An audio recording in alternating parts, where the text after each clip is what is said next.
A win is a win. I'm not gonna complain. A win is a win. A win despite Christy Sides' disaster class. A win is a win. We can't say anything. It doesn't matter that we were up, 18 points? Doesn't matter that we scored 14 points in the fourth quarter with 2 of them being free throws at the end. A win is a win. A win is a win. And it looked to be Kelsey Mitchell simultaneously kept them in the game, or not even kept them in the game, they were up 14 at halftime. Kelsey Mitchell simultaneously was a big reason why they were in the lead in the fourth quarter, or up till the fourth quarter, and then played one of the worst fourth quarters I've ever seen from a player. Nalissa Smith, don't know what she does on the floor. Temi Fagbenle was blowing wide open layup after wide open layup. And Aaliyah Boston, she got her double-double, I guess, and apparently that's all that matters in the sport of basketball now, so apparently she had a good game. She got cooked by Tina Charles. 36-year-old Tina Charles? 35-year-old, near 36-year-old Tina Charles gave her 30. Not a good game for Aaliyah Boston. Caitlin Clark, I thought she had a decent game. Ironically enough, only 2 turnovers, even though I didn't think she had her best passing game. And that the worst part about this game showed with Kelsey Mitchell is like the version of Kelsey Mitchell that plays within an offense, that shoots when she's open, that shoots off the catch and shoot, that will attack closeouts, attack rotations, will go to the basket on one dribble, take it hard to the basket, is literally one of the 3 best shooting guards in the game. The version of Kelsey Mitchell that gets the ball and goes, dribble, dribble, dribble, dribble, dribble, dribble, I'm running around in circles, I'm running, fade away, step back, bang, brick, is a detriment to the team. There are 2 versions of Kelsey Mitchell. There is the Kelsey Mitchell that we saw for the first 3 quarters of this game and for all the time before the break. That version of Kelsey Mitchell is a superstar. The version of Kelsey Mitchell we saw in the fourth quarter is a just worse version of Arike. Kelsey Mitchell nearly lost. Kelsey Mitchell is a big reason they won that game, but nearly lost them that game. Like, genuinely, other than the really great drive, to be fair. She had a really, really great drive in the fourth quarter. Other than that, not the greatest. But Caitlin Clark hit some big shots. She had a huge shot in the fourth. I don't like that she passed up a mid-range shot, but I didn't like it. It was literally what we saw was pre-Olympics, as in the ball. Once the ball leaves Caitlin Clark's hands, it's not coming back.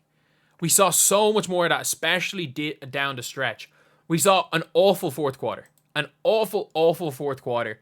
Like, Christy Sides ball is not what we need.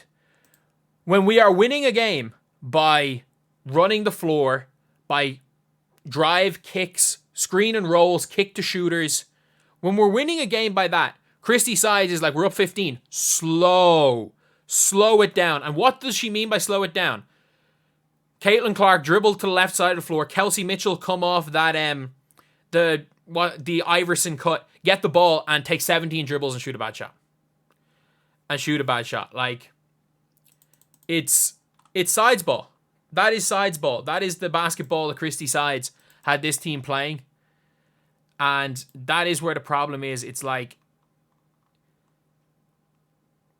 it's a very, very big problem. Like, I'm just going to have to block this out. But yeah, Sides ball is going to lose games.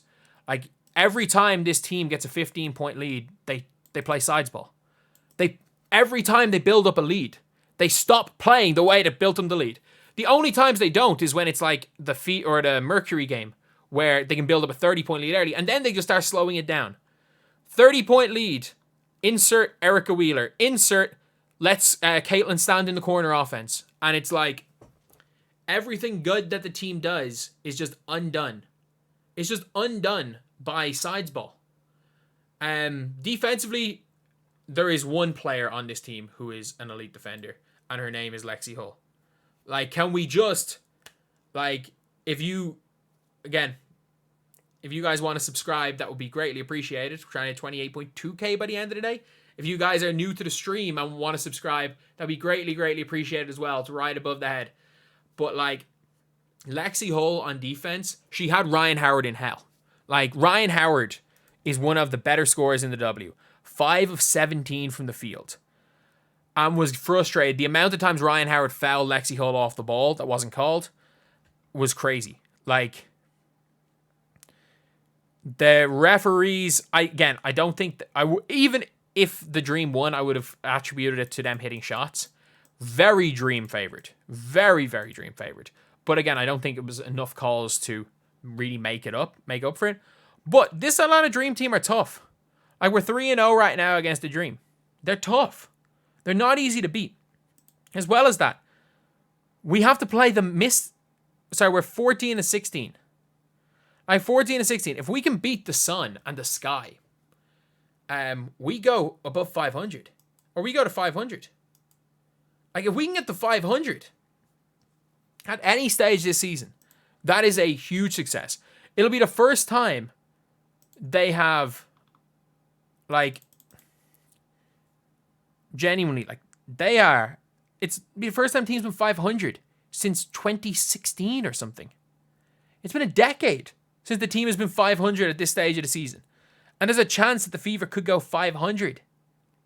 We could go 500, lads.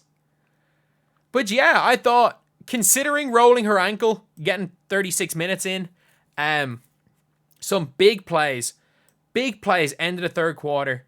Some huge plays ended that third quarter from Caitlin Clark. A huge third quarter in general. She had a 3 to start the fourth, quiet after that. But look, 19-7-7, 2 turnovers in a win while being positive on the floor. Like, you can't say that that's a bad game. And again, if Temi Fagbenle could literally make open layups, Aaliyah Boston, the amount of wide open layups she blew off passes, like, this was one of Caitlin Clark's better passing games. Again, this game looks so different if we see that number being 10. And if some of those layups were made, like, we don't see this game being 84-79. We see a plus 90 from the Indiana Fever. So I thought it was an all right game. As far as Clark is concerned, it was not one of her better games.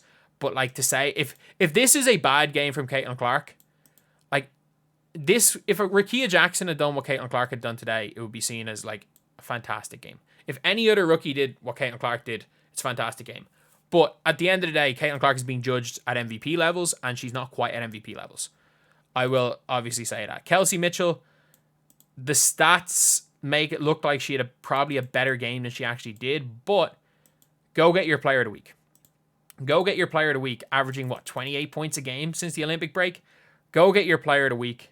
We'll cheer for you because, like, again, Kelsey Mitchell has been fantastic. A horrible fourth quarter. She's had 4 really good games, or like 3 really good games and 3 quarters really good. Kelsey Mitchell is going to be player of the week. Go get your earned player of the week. Katie Lou Samuelson is probably going to get the Christy Wallace treatment. She's going to be out of that rotation. Christy Wallace, you might find yourself back in the rotation soon. You might be back in the rotation. Damaris Danta shot the lights out. She doesn't bring anything else other than hitting shots. She was a nice big body. I actually thought she did the best job on Tina Charles. But yeah, interesting game. But it's not power forward position. Lexi Hull has proven herself to be a needed starter on this team. Proven herself to be a good starter. During the summer, that power forward position, Lyndon, you need to fix that power forward position. And now let's see how toxic the chat has gotten right now. See how toxic it's gotten. Caitlin Clark 2 passes from the fourth. I mean, I don't think she had the ball in her hand enough to make that argument, but fair enough. But yeah, a really, really, really good game right there. Really good. And, well, not a really good game, but we won. So, a good win right there. To get us almost back into the close to 500, almost guaranteed the playoffs at this stage.